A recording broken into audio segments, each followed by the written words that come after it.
हो गया। पिछले क्लास में हमने क्या पढ़ा था? क्या पढ़ा था? माइटोसिस। सेल डिवीजन की, सेल किसको बोलते हैं? Structural and functional unit of body. Body के स्ट्रक्चरल और फंक्शनल यूनिट को हम क्या बोलते हैं? सेल बोलते हैं। अब सेल में क्या होता है? माइटोसिस, मियोसिस, दो टाइप से डिवीजन होता है। माइटोसिस हम लोग समझ गए थे। अगर माइटोसिस समझ नहीं आया तो मियोसिस समझ नहीं आएगा, और माइटोसिस समझ नहीं आया है तो एक बार वीडियो देखना माइटोसिस का अच्छे से, ठीक है ना? फिर आएगा मियोसिस समझ। तो अब आज हम देखेंगे मियोसिस। मियोसिस को हिंदी में क्या बोलते हैं? अर्धसूत्री विभाजन। सूत्र का मतलब होता है क्या बोलते? क्रोमोजोम। क्रोमोजोम क्या होता है? अर्ध मतलब आधा हो जाता है। एक मदर सेल, एक मदर सेल से 4 डॉटर सेल बनेंगे, और चारों डॉटर सेल में क्या होगा? चारों डॉटर सेल में क्रोमोसोम क्या होगा? आधा हो जाएगा। आधा क्यों होता है ये? क्योंकि रिप्रोडक्टिव सेल में होता है। रिप्रोडक्टिव सेल मतलब जैसे कि फीमेल के एक सेल में हो रहा है, तो एक सेल में अगर गेमिट बनेगा तो 7 बनेगा, वही जाके मेल गेमिट से फ्यूज करेगा जैसे 7 से, तब जाके मेंटेन होगा 14। अगर यहाँ पे 14 इसमें बन जाता तो 14 का जब फ्यूजन होता तो 14 दूनी 28 हो जाता, जो ये पॉसिबल नहीं है, ठीक है ना? मटर का क्रोमोसोम नंबर हो जाएगा, मेंटेन नहीं हो पाएगा नहीं वैसे में, तो इसलिए क्या बनता है? ये हाफ होता है मियोसिस में, जबकि माइटोसिस में इक्वल बनता है। तो मियोसिस समझ आ गया सबसे ये सब चीज। अब यहाँ पे मैं बोला था कि जेनेटिक्स में क्या बोला था? Heredity and variation. हेरिडिटी मतलब transfer of genetic material one generation to another generation, और वेरिएशन का मतलब है डिफरेंट, मतलब एक बाप के जैसे 4 बेटे हैं तो चारों एक दूसरे से अलग क्यों दिखते हैं? सिमिलर तो हैं एक दूसरे से, लेकिन चारों अलग अलग क्यों दिखते हैं? तो अलग अलग क्यों दिखते हैं उसको हम पढ़ेंगे इसमें वेरिएशन, उसको बोलते हैं वेरिएशन। वो क्यों दिखते हैं उसको हम पढ़ेंगे इसमें मियोसिस में। यहाँ पे देखेंगे क्यों हम लोग अलग अलग दिखते हैं, ठीक है ना? तो सबसे पहले एक चीज यहाँ पे देखते हैं कि क्रॉसिंग ओवर क्या होता है और रिकॉम्बिनेशन क्या होता है। ये चीज आप लोग पहले पढ़े हो, क्रॉसिंग ओवर सुनते आए हो और रिकॉम्बिनेशन सुनते आए हो, तो जानते हो क्या किसको बोलते हैं? चलो देखते हैं। क्रोमोसोम हमेशा जोड़ा में पाया जाता है, जैसे कि हमारा क्रोमोसोम कितना है? हमारे अंदर 46 है, तो 46 मतलब 23 जोड़े में पाया जाता है। जोड़ा में पाया जाता है, समझे हो ना? तो जोड़ा का मतलब, कहने का मतलब है कि क्रोमोसोम जैसे ये जोड़ा में पाया गया, तो इसको बोलते हैं, क्या बोलते हैं इस जोड़े को? होमोलॉगस। होमोलॉगस क्रोमोसोम बोलते हैं इसको, ठीक है ना? और कितना ऐसे जोड़ा कितना पाया जाता है? टोटल हमारे अंदर 23 जोड़ा पाया जाता है। और इसको क्या बोलते हैं? इस जोड़े को तो होमोलॉगस बोलते हैं, इसको क्या बोलेंगे? दोनों को अलग अलग जोड़े को नॉन होमोलॉगस।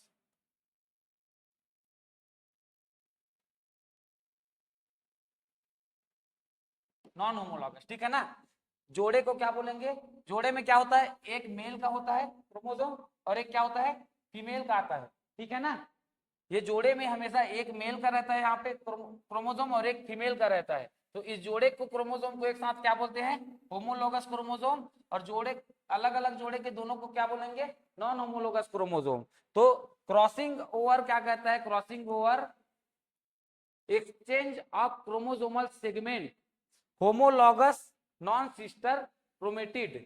इसको क्या बोलेंगे? क्रोमेटिड बोलेंगे, ठीक है ना? इधर ध्यान से देखो, बाद में लिखना, इधर ध्यान से देखो पहले। इसको क्या बोलेंगे? एक को क्रोमेटिड बोलेंगे, ठीक है ना? इसको और इसको क्या बोलेंगे? क्या बोलेंगे? इसको और इसको नॉन सिस्टर बोलेंगे। या फिर यहाँ पे एक और क्रोमोसोम आ गया, तो इसको और इसको क्या बोलेंगे? नॉन सिस्टर, ठीक है ना? नॉन सिस्टर क्रोमेटिड बोलेंगे इसको। और इसको, इसको और इसको, इसको और इसको क्या बोलेंगे? Sister chromatid. समझ आया? इसको और इसको क्या बोलेंगे? Sister chromatid. और इसको क्या बोलेंगे ऐसे? Non sister chromatid. Crossing over क्या बोलते हैं? एक्सचेंज ऑफ क्रोमोसोमल सेगमेंट, या फिर एक्सचेंज ऑफ जेनेटिक मटेरियल, ठीक है ना? होमोलॉगस, ठीक है ना? होमोलॉगस, ये दोनों हो गए होमोलॉगस। और इसको क्या बोलते हैं? Non sister, non sister chromatid. Exchange of homologous, exchange of genetic material homologous non sister chromatid, मतलब यहाँ पे जेनेटिक मटेरियल का आदान प्रदान हो जाएगा, इसका इसमें चल जाएगा। इसको क्या बोलते हैं हम? क्रॉसिंग ओवर बोलते हैं। अब इसका इसमें चला जाता है, इसके कारण क्या होता है? वेरिएशन आता है। मैं क्या बताया था? जीन, कोई भी करेक्टर के लिए कौन होता है रिस्पॉन्सिबल फैक्टर? जीन होता है। तो जीन का यहाँ पे एक्सचेंज हो गया, इधर से इधर, इधर से इधर हो गया, तो हम लोग में वेरिएशन आएगा कि नहीं आएगा? यहीं पे वेरिएशन आता है। मियोसिस में जब क्रॉसिंग ओवर होता है, मियोसिस का एक स्टेप है पेकेटिन जिसमें क्रॉसिंग ओवर होता है, तो क्या होता है इसमें? एक्सचेंज ऑफ क्या होता है? क्रोमोसोमल सेगमेंट, जिसके कारण से क्या होता है? हम लोगों में वेरिएशन आने हैं, वेरिएशन होता है। जैसे एक बाप के 4 बेटे हैं तो चारों एक दूसरे से अलग अलग दिखेंगे। ये क्रॉसिंग ओवर का ये है, यहाँ तक होता है 50% तक। इससे अगर कम हो गया, जैसे कि 0% क्रॉसिंग ओवर हो गया, तो हूबहू हम शकल पैदा होगा, ठीक है ना। क्रॉसिंग ओवर जितना कम होगा, मतलब एक्सचेंज जितना कम होगा यहाँ पे जेनेटिक मटेरियल का, हमारा नेक्स्ट जनरेशन का जो हमारा बच्चा है वो सेम टू सेम दिखेगा, चेहरा बहुत ज्यादा मैच करेगा, ठीक है ना। जितना क्रॉसिंग ओवर ज्यादा होगा उतना क्या होगा? वेरिएशन आएगा। जैसे कि हम लोग देखते हैं नॉर्मली कि कई लोग अपने माता पिता से भी एकदम अलग दिखते हैं, पहचान नहीं आता कि इनके बच्चे हैं कि नहीं है, पहचान नहीं आता नहीं, तो वहां पे क्या हुआ रहता है? क्रॉसिंग ओवर बहुत ज्यादा हुआ रहता है, उसका एक्सचेंज हुआ रहता है, जेनेटिक मटेरियल बहुत ज्यादा हो जा रहता है, जिसके कारण से वो पहचान नहीं आते। और क्रॉसिंग ओवर जितना कम होगा उतना सिमिलरिटी ज्यादा आएगा, ठीक है ना। क्रॉसिंग ओवर समझ गए। और यही आता है एक और टर्म आता है यहाँ पे, रिकॉम्बिनेशन। रिकॉम्बिनेशन क्या होता है? क्रॉसिंग ओवर में होमोलोगस और नॉन सिस्टर क्रोमेटिड के बीच में एक्सचेंज हुआ था, लेकिन इसमें नॉन होमोलोगस नॉन सिस्टर के बीच में एक्सचेंज होगा। ये दो नॉन सिस्टर है, इसके बीच में जब जेनेटिक मटेरियल का एक्सचेंज होगा उसको क्या बोलेंगे? रिकॉम्बिनेशन। लेकिन जब होमोलोगस और sister chromatid non sister chromatid में होगा तो किसको क्या बोलेंगे? Crossing over. क्रॉसिंग ओवर और रिकॉम्बिनेशन का अंतर समझ आ गया? बस इतना का है। यहाँ पे नॉन होमोलोगस में होता है ये दोनों के बीच में, और इसमें होमोलोगस के बीच में होता है। यहाँ पे नॉन होमोलोगस के बीच में होगा उसको क्या बोलेंगे? रिकॉम्बिनेशन। समझ आ गया ना। ये इसलिए बताया हूँ यहाँ पे क्रॉसिंग और रिकॉम्बिनेशन, क्योंकि ये आगे होता है, ठीक है ना।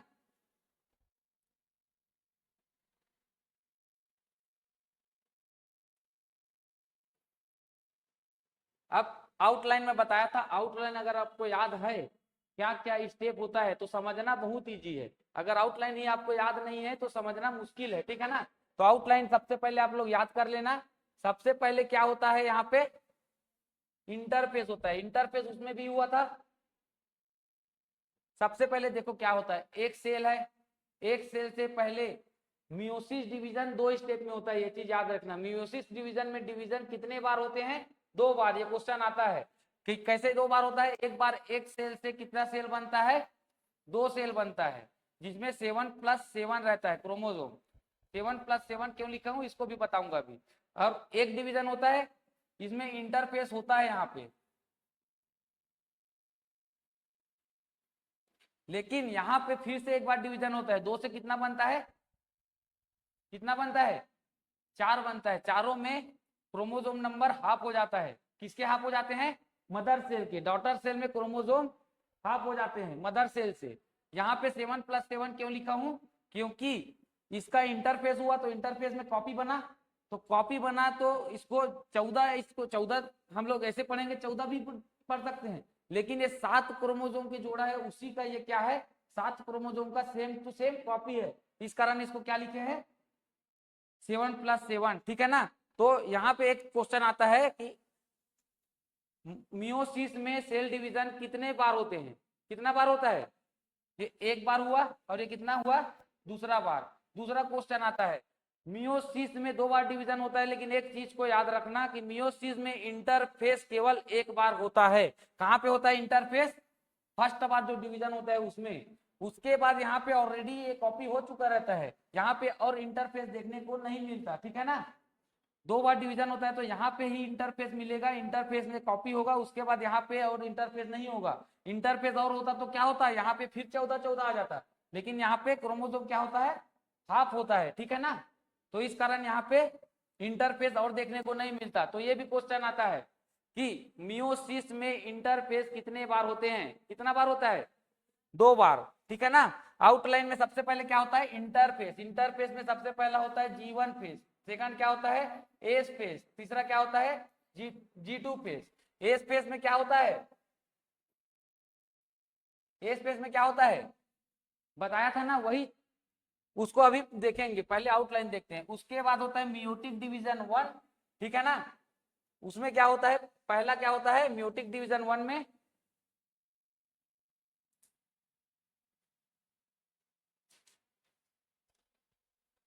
अब देखते हैं मियोटिक डिवीजन 1, दो बार क्रोमोसोम, मियोटिक डिवीजन 1 होता है पहले, ठीक है ना, 2 बार डिवीजन होता है करके बताया था ना। एक बार 1 से 2 बनता है, फिर क्या होता है, पहले 1 से 2 बनता है, इसको क्या बोलते हैं, यहां से यहां तक को मियोटिक डिवीजन 1 बोलते हैं, ठीक है ना। तो वहां के प्रोफेज में क्या पढ़े थे, माइटोसिस में अर्ली प्रोफेज, मिड प्रोफेज और लेट प्रोफेज पढ़े थे। इसमें प्रोफेज को लेप्टोटीन, जाइगोटीन, पैकेटीन, डिप्लोटीन और डाइकाइनेसिस, इसमें डिवाइड किया गया 5 भाग में। और जितना भी क्वेश्चन मियोसिस से आता है यहीं से आता है, ठीक है ना, यही इंपॉर्टेंट पॉइंट है। यहीं पे वेरिएशन होता है, यहीं पे क्रॉसिंग ओवर होता है, यहीं पे सिनेप्सिस होता है, ठीक है ना। जितना भी चेंज होता है और जितना भी क्वेश्चन बनता है ज्यादातर यहीं से बनता है। तो प्रोफेज को इतने कितने भागों में बांटा गया है, 5 भाग में। उसके बाद metaphase, anaphase, telophase, cytokinesis, same to same है।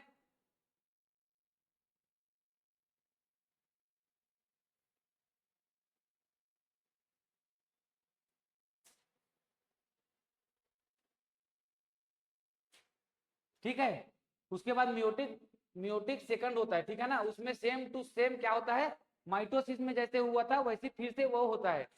जैसे कि यहां से लेके यहां तक बनने को क्या बोलते हैं, मियोटिक डिवीजन 1 बोलेंगे, ठीक है ना। उसके बाद मियोटिक डिवीजन सेकंड में यहां तक बन जाने के बाद क्या होता है, मियोटिक डिवीजन सेकंड होता है, जिसमें सेम टू सेम माइटोसिस होता है, कोई अंतर नहीं है। तो पढ़ना हमको कहां तक है, यहां तक, ठीक है ना। यहाँ सेम टू सेम माइटोसिस है, क्वेश्चन जो भी बनेगा जैसे माइटोसिस में हुआ है वैसी रहेगा।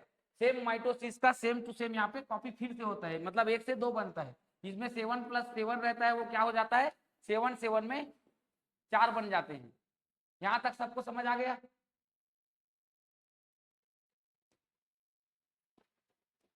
अब देखते हैं इंटरफेस। इंटरफेस में पहले से पढ़ते आ रहे हैं, इंटरफेस में क्या होता है, कौन कौन से होते हैं फेज, होते हैं G1 फेज। G1 में फेज में क्या होते हैं, प्रोटीन प्लस आरएनए का संश्लेषण होता है, ठीक है ना, synthesis of protein plus RNA.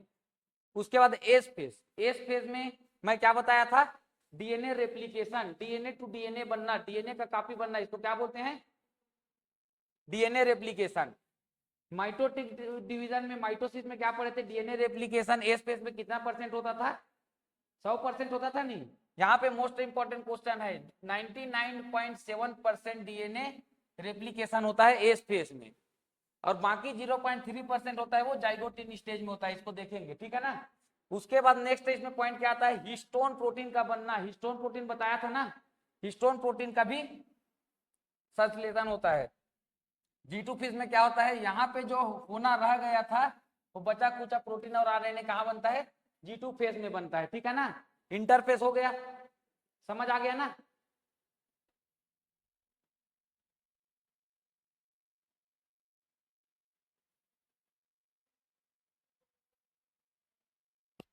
अब देखते हैं mitotic division first. Mitotic division first मतलब यहां से यहां तक कैसे डिवीजन होता है।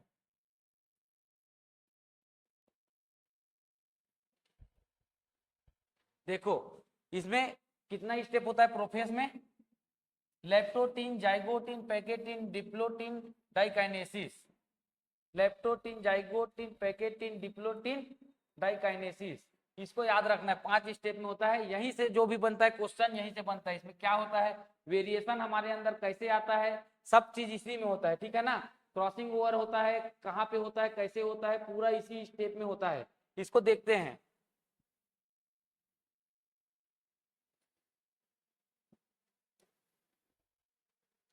सबसे पहले क्या देखेंगे, लेप्टोटीन। सबसे पहले क्या लिखा था, लेप्टोटीन। लेप्टोटीन में क्या होता है, जैसे कि प्रोफेज में उसमें अर्ली प्रोफेज पढ़े थे, तो वैसे लेप्टोटीन में मेन चीज क्या याद रखना है कि ये जैसे न्यूक्लियस है, ठीक है ना, न्यूक्लियस मेम्ब्रेन है, न्यूक्लियर मेम्ब्रेन है, तो इसमें न्यूक्लियर मेम्ब्रेन तो है, न्यूक्लियोलस भी है, और ये इसमें क्रोमोसोम जो रहता है क्रोमेटिन फाइबर वो क्या बना लेता है, सबसे मेन बुकलेट स्टेज, बुकलेट जैसा संरचना बना लेता है। बुकलेट जानते हो, कोई मेहमान आते हैं तो फूल का गुच्छा ऐसे देते हैं उसको, उसको क्या बोलते हैं, बुकलेट बोलते हैं। तो इसमें इंपॉर्टेंट क्या है, बुकलेट टाइप से क्रोमेटिन फाइबर किसने बना लेते हैं, तो किसने बनाते हैं, लेप्टोटीन में, ठीक है ना। सबसे पतला और लंबा क्रोमोसोम होता है, ये तो अर्ली प्रोफेज में भी पढ़े थे ना, सबसे पतला होता है, लंबा होता है, वही चीज है यहाँ पे। मेन इंपॉर्टेंट क्या है यहाँ पे, बुकलेट स्टेज, ठीक है ना। अब आता है जाइगोटीन, ये मोस्ट इंपॉर्टेंट है। मोस्ट इंपॉर्टेंट क्या है, कभी सिनेप्सिस कभी सुने हो, सिनेप्सिस कभी सुने हो, इससे पहले नाम सुने हो सिनेप्सिस। सिनेप्सिस का मतलब क्या होता है, pairing of homologous chromosome. Homologous chromosome समझ गए ना, एक मेल का एक फीमेल का। तो यहाँ पे जो क्रोमोसोम है बिखरा हुआ है नहीं, बुकलेट स्टेज बनाया है। तो यहाँ पे क्या होता है, जो होमोलोगस क्रोमोसोम है उसका पेयर बनता है, उसको क्या बोलते हैं, दो क्रोमोसोम होता है उसका पेयरिंग होता है यहाँ पे। तो इस पेयरिंग ऑफ होमोलोगस क्रोमोसोम, दो होमोलोगस क्रोमोसोम का आपस में जुड़ना, इसको क्या बोलते हैं, सिनेप्सिस बोलते हैं। तो क्वेश्चन आता है सिनेप्सिस कौन से स्टेज में होते हैं, कौन से स्टेज में होता है, जाइगोटिन में होता है। अब एक और क्वेश्चन आता है, सिनेप्सिस में जो जो यूज होता है दो क्रोमोसोम को जोड़ने का काम करता है, वो कौन करता है, सिनेप्टोनिमल कॉम्प्लेक्स करता है। ये भी इंपॉर्टेंट है, ठीक है ना। ये एक प्रोटीन कॉम्प्लेक्स होता है, सिनेप्टोनिमल कॉम्प्लेक्स क्या होता है, प्रोटीन, प्रोटीन का बना होता है, ठीक है ना। तो यहाँ से दो क्वेश्चन कौन कौन से आता है, सिनेप्सिस किस में होता है, और सिनोप्स दो क्रोमोसोम आपस में होमोलोगस क्रोमोसोम किससे जुड़ते हैं। और थर्ड मोस्ट इंपोर्टेंट पॉइंट आता है 0.3% जो बच गया था ए स्पेस में रेप्लिकेट होना डीएनए का, वो किस स्टेज में होता है, जाइगोटिन स्टेज में। सिनेप्टोनिमल कॉम्प्लेक्स किस स्टेज में बनते हैं, और जाइगोटिन स्टेज में बनते हैं। ये सबको समझ आ गया जाइगोटिन क्या है, कंफ्यूजन नहीं है ना यहाँ तक। यहाँ से कौन कौन से क्वेश्चन बनते हैं, सिनेप्सिस किस स्टेज में होते हैं, जाइगोटिन। अब एक चीज ध्यान देना, पहले क्रोमोसोम बिखरा था, अब यहाँ पे क्रोमोसोम चिपक रहा है, ठीक है ना, एक दूसरे से जुड़ रहा है। क्यों जुड़ रहा है, क्या होने का कोशिश हो रहा है यहाँ पे, वेरिएशन कैसे आता है, वेरिएशन कैसे आता है, क्रॉसिंग ओवर होता है ना। तो क्रॉसिंग ओवर होने के लिए मैं क्या बताया था, क्रॉसिंग ओवर क्या होता है, पेयरिंग ऑफ होमोलोगस क्रोमोसोम, दो क्रोमोसोम जुड़ेंगे, तो दो क्रोमोसोम आपस में होमोलोगस जब ऐसे आएंगे एक दूसरे के पास में, तभी तो क्रॉसिंग ओवर संभव है ना।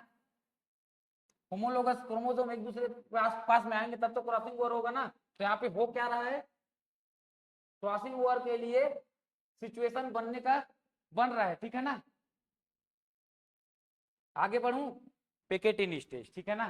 पेकेटिन स्टेज में क्या होता है, इतना समय से हम क्या हो रहा था कि क्रॉसिंग ओवर होने की तैयारी हो रही थी। क्रॉसिंग ओवर क्या होता है कि जो जेनेटिक मटेरियल होता है वो होमोलोगस क्रोमोसोम के नॉन सिस्टर क्रोमेटिन में एक्सचेंज हो जाता है, जिसके कारण से क्या आता है, वेरिएशन आता है। हम लोग अपने माता पिता से अलग अलग दिखते हैं, मतलब जिससे हम पहचान पाते हैं, दिखते तो सेम है लेकिन फिर भी हम अलग रहते हैं, जिसके बेस पे हम लोग पहचानते हैं, कुछ उसमें वेरिएशन आता है। तो किसके कारण आता है, उसमें क्रॉसिंग ओवर के कारण। तो पैकेटिन स्टेज में सबसे पहला क्या होता है, देखो ये 1 2 3 4 इस टाइप से होमोलोगस क्रोमोसोम आपस में जुड़ जाता है, ठीक है ना। तो जुड़ने के बाद क्या होता है, ये सिनोप्सिस हो गया, इसमें सिनोप्सिस मतलब जुड़ना। तो ये क्या हो गया, नॉन सिस्टर क्रोमेटिड, और ये क्या हो गया, होमोलोगस क्रोमोसोम, दोनों में एक्सचेंज हो जाएगा जेनेटिक मटेरियल का। तो इसको क्या बोलेंगे, इसको क्या बोलेंगे, क्रॉसिंग ओवर। क्रॉसिंग ओवर हो गया, जिसके कारण से क्या आएगा, विभिन्नता आएगा। और क्रॉसिंग ओवर कितना परसेंट तक होता है, बताया था कितना परसेंट तक होता है, 50%। जितना कम क्रॉसिंग ओवर होगा उतना क्या हो जाएगा, जितना कम होगा उतना सिमिलरिटी आएगा, पहचानना मुश्किल हो जाएगा एक दूसरे को, ठीक है ना। और जितना ज्यादा होगा उतना डिफरेंट आएगा। जैसे अपने माता पिता से कोई बच्चा नहीं मिल रहा है तो उसके अंदर क्रॉसिंग ओवर ज्यादा हो रहा है, ठीक है ना। तो इस टाइप से यहाँ पे क्या, ये 1 2 3 4 इस टाइप से स्टेज बनता है, इसको क्या बोलते हैं, टेट्राइड स्टेज। तो क्वेश्चन आता है टेट्राइड स्टेज कौन से स्टेप में होता है, कौन से स्टेज में बनता है, पैकेटिन अवस्था में। बोलते जाओ ना, टेट्राइड स्टेज कौन सी अवस्था में बनता है, पैकेटिन स्टेज में, और दूसरा क्रॉसिंग ओवर कौन से स्टेज में होते हैं, पैकेटिन स्टेज में होते हैं। जिस स्थान पे क्रॉसिंग ओवर होता है उसको क्या बोलते हैं, काइज्मा बोलते हैं। और काइज्मा किस स्टेज में बनते हैं, पैकेटिन स्टेज में बनते हैं, ठीक है ना। काइज्मा किसको बोलते हैं, जिस स्थान पर क्रोमोसोमल सेगमेंट का एक्सचेंज हुआ रहता है उसको क्या बोलते हैं, काइज्मा बोलते हैं। यहां तक पैकेटिन तक सबको समझ आ गया ना। नेक्स्ट जाते हैं डिप्लोटिन स्टेज में। डिप्लोटिन में क्या होगा, यहाँ पे जो क्रॉसिंग ओवर होना था, सिनप्सिस होना था, हो गया, इसका काम था क्रॉसिंग ओवर करवाना। अब होमोलोगस क्रोमोसोम फिर से अलग अलग सेपरेट होंगे, तो इसको क्या बोलते हैं, terminalisation of homologous chromosome.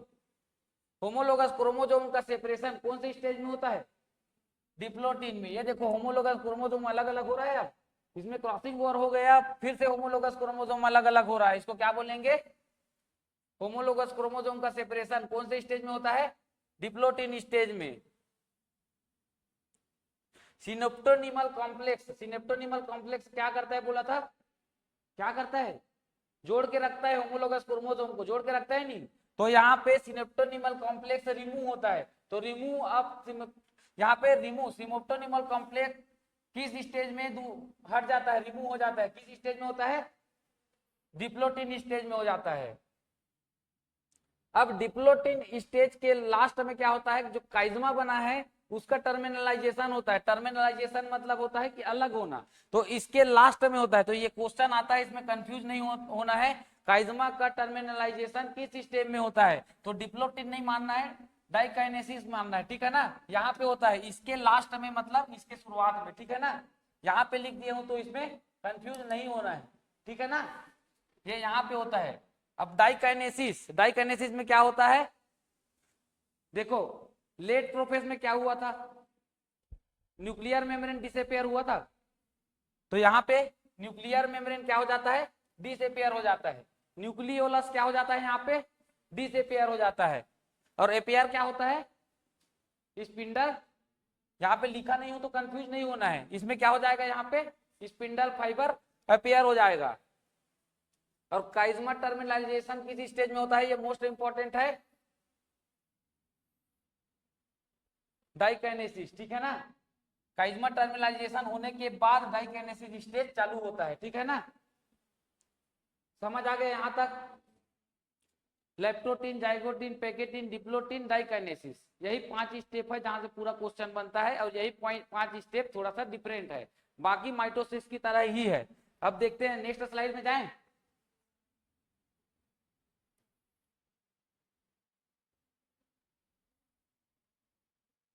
Metaphase, prophase के बाद कौन सा स्टेज आता है, मेटाफेज। मेटाफेज में क्या बताया था, ये जैसे पृथ्वी है, तो पृथ्वी के बीच को क्या बोलते हैं, इस टाइप से रेखा को भूमध्य रेखा, तो इस टाइप से इक्विटोरियल लाइन में अरेंज होना कौन से स्टेज में होते हैं, मेटाफेज। इसको पहले भी बताया था ना। उसके बाद स्पिंडल फाइबर क्रोमोसोम के सेंट्रोमियर से अटैच किस स्टेज में हो जाते हैं, मेटाफेज में हो जाते हैं। स्पिंडल फाइबर सेंट्रोमियर से अटैच हो जाते हैं। क्रोमोसोम मोटा, साफ, छोटा, सबसे अच्छा किस स्टेज में दिखते हैं, मेटाफेज में। क्रोमोसोम को देखने बोलेंगे, स्टडी करने बोलेंगे, कितने क्रोमोसोम है देखना है मटर में, तो किस फेज का इंतजार करेंगे, मेटाफेज के आने का, तब जाके उसको उसमें देखेंगे माइक्रोस्कोप में, तब जाके साफ हमको दिखाई देगा कि क्लियर कि कैसा है क्रोमोसोम, ठीक है ना। मेटाफेज समझ आ गया। अब आता है एनाफेज। मेटाफेज में बीच में रहता है, स्पिंडल फाइबर जुड़ जाता है, तो दिखाने के लिए स्पिंडल फाइबर नहीं जुड़ा है, उसका एक काम है पर्टिकुलर, क्या काम है, खींचने का। वो रबर टाइप से स्ट्रक्चर होता है करके बताया था ना, तो बीच से जोर से इसमें खींचता है। तो अपोजिट पोल में क्रोमोसोम सेगमेंट किस स्टेज में चले जाते हैं, किस स्टेज में चले जाते हैं, एनाफेज में। और एनाफेज में होमोलोगस क्रोमोसोम का सेपरेशन किस स्टेज में होते हैं, एनाफेज में। एक मिंडल का प्रिंसिपल बताया था मैं, love of segregation, love of independent assortment. Love of segregation क्या बोलते हैं कि सेग्रीगेट अलग अलग हो जाते हैं, ठीक है ना। F1 में दोनों एक साथ आते हैं, लेकिन F2 में अलग अलग हो जाते हैं, बताया था नहीं। तो जैसे ये गेमिट बनता है, जैसे टी का गेमिट बनता है, तो इसका कितना गेमिट बनेगा, 2 गेमिट बनेगा नहीं, एक टी और एक टी। तो यहाँ पे क्या कहते हैं, एग्जाम्पल इसको इंसान से समझते हैं। जैसे कि हम लोगों को में मेल का क्या रहता है, एक्स वाई रहता है नहीं, और फीमेल में क्या रहता है, एक्स एक्स रहता है। तो इसका जब गेमिट बनना रहेगा तो क्या होता है, देखो मेल पैदा होना और फीमेल पैदा होना वो एक किसके ऊपर डिपेंड करता है, मेल के ऊपर करता है। मेल के ऊपर करता है कि नहीं करता है। ये देखो इसका इसमें क्या रहता है, एक्स वाई रहता है। अगर इसका एक्स इसके साथ हो गया तो क्या होगा, लड़की पैदा होगी, और वाई इसके साथ अगर हो गया तो क्या होगा, लड़का आएगा, ठीक है ना। तो इसका गेमिट बनेगा तो क्या बनेगा, यहाँ पे एक्स बनेगा, इसका गेमिट क्या बनेगा, वाई बनेगा। इसमें गेमिट क्या बनेगा, 100% एक्स ही बनेगा, ठीक है ना, बनेगा नहीं। तो यहाँ पे दो गेमिट बन रहा है इसका। तो लव ऑफ सेग्रीगेशन क्या कहते हैं कि ये भी अपने आप में अलग बनाएंगे 50%, और ये भी अपने आप में 50% गेमिट बनाएंगे। दोनों का 50% गेमिट बनता है, और इसको फ्यूजन अलग अलग सेग्रीगेट हो सकता है वहां से, ठीक है ना। ये लव ऑफ सेग्रीगेशन कहते हैं। तो एनाफेज में क्या होता है, लव ऑफ सेग्रीगेशन किस स्टेज में काम करता है, क्वेश्चन आया तो क्या होगा, एनाफेज, याद रखना है ना इसको। और एनाफेज में अपोजिट पोल में क्रोमोसोम पहुंच जाते हैं, ठीक है ना। हो गया क्लियर यहां तक।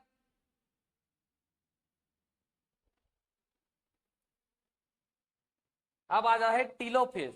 जितना डिवीजन होना था हो गया, सब चीज हो गया। टीलोफेज को मैं क्या बताया था, रिवर्स रिवर्स क्या बताया था, प्रोफेज। रिवर्स प्रोफेज टीलोफेज को बोलते हैं, बताया था क्या। प्रोफेज में क्या हुआ था, डिसअपियर ऑफ न्यूक्लियर मेम्ब्रेन, और क्या हुआ था, disappear of nucleolus, appear of, क्या एपियर हुआ था, स्पिंडल फाइबर। स्पिंडल फाइबर का काम हो गया।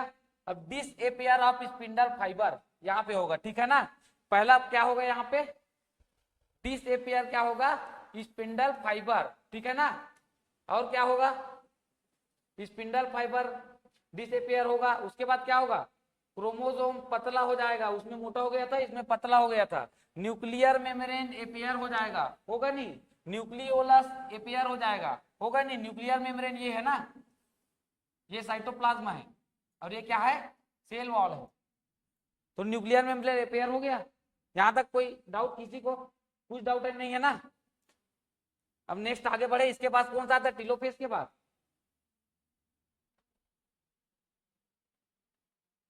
टीलोफेज के बाद क्या आता है,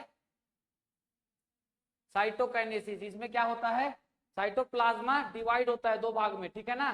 तो प्लांट सेल में किसके द्वारा होता है, प्लांट सेल में किसके द्वारा होता है, प्लांट सेल नरम होता है। तो नरम होता है तो उसके कारण क्या होता है, फरो बनता है। फरो मतलब ये इस टाइप से खास टाइप से बनता है, और ये बढ़ते बढ़ते ऐसे डिवाइड कर देता है दो भाग में, ठीक है ना। यहाँ से बनना चालू होता है, बढ़ते बढ़ते दो पार्ट में इसको डिवाइड कर देते हैं।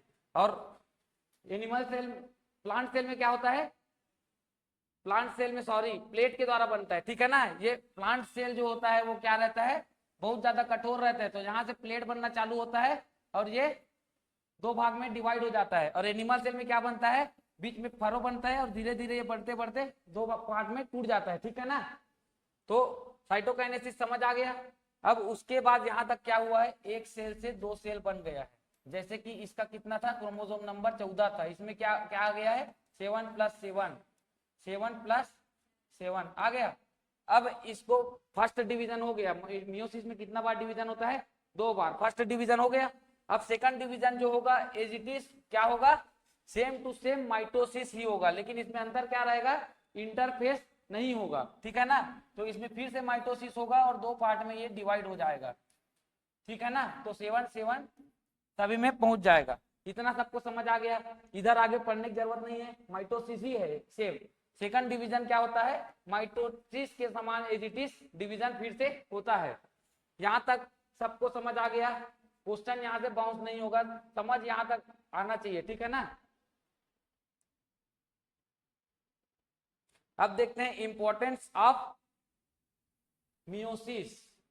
इंपॉर्टेंस क्या होता है, सबसे पहला इंपॉर्टेंस क्या हो सकता है बताओ, नेक्स्ट जनरेशन को मेंटेन करने में, ठीक है ना। जैसे कि मैं बोलूंगा मटर का क्रोमोसोम नंबर 14 है, तो अगर मियोसिस से यहाँ पे मियोसिस होने के बाद यहाँ पे 7 नहीं होता, हाफ नहीं होता क्रोमोसोम, ठीक है ना। तो क्या होता है यहाँ पे, नेक्स्ट जनरेशन मेंटेन नहीं होता। मेल गेमिट और फीमेल गेमिट का जब फ्यूजन होता तो 14 यहाँ पे क्या हो जाता, 28 बन जाता, जो पॉसिबल नहीं है, ठीक है ना। नेक्स्ट जनरेशन में अगर क्रॉस करवाओगे तो नेक्स्ट जनरेशन में फिर से मटर चाहिए तो क्या होगा, वहां पे हाफ होना जरूरी है। तो यहाँ पे क्या होता है, माइटोसिस में क्या होता है, हाफ होता है क्रोमोसोम। तो इस कारण से नेक्स्ट जनरेशन हमारा मेंटेन रहता है, ठीक है ना। जैसे ये मटर है तो ये भी मटर रहेगा, ठीक है ना। और maintain chromosome number next generation तक मेंटेन रहता है, ठीक है ना। उसी को यहाँ पे समझाया हूं जो यहाँ पे मैं बता दिया। जेनेटिक वेरिएशन लाता है, जैसे एक बाप के 4 बेटे हैं, चारों बेटे एक दूसरे से अलग अलग दिख रहे हैं, तो अलग अलग दिख रहे हैं तो क्या हो गया, वेरिएशन आया है। जरूरी है कि नहीं वेरिएशन लाना, तो नहीं तो आप एक दूसरे को पहचान पाते। आप लोग जितने बैठे हैं उन लोग को मैं नहीं पहचान पाता कि क्या हुआ है अगर वेरिएशन नहीं आता तो हम लोग क्या पढ़ रहे थे, हेरिडिटी और वेरिएशन। जेनेटिक्स में क्या पढ़े थे, जेनेटिक्स में क्या पढ़े थे, हेरिडिटी। हेरिडिटी को क्या बोलते हैं, वंशानुगत, और वेरिएशन को क्या बोलते हैं, विभिन्नता।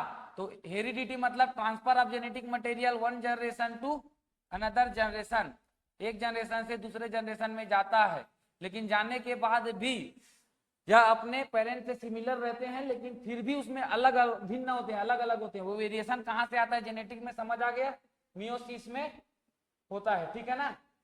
सबको समझ आ गया। तो आज का वीडियो यहीं पे, आज का क्लास यहीं पे समाप्त करते हैं, ठीक है ना। Thank you.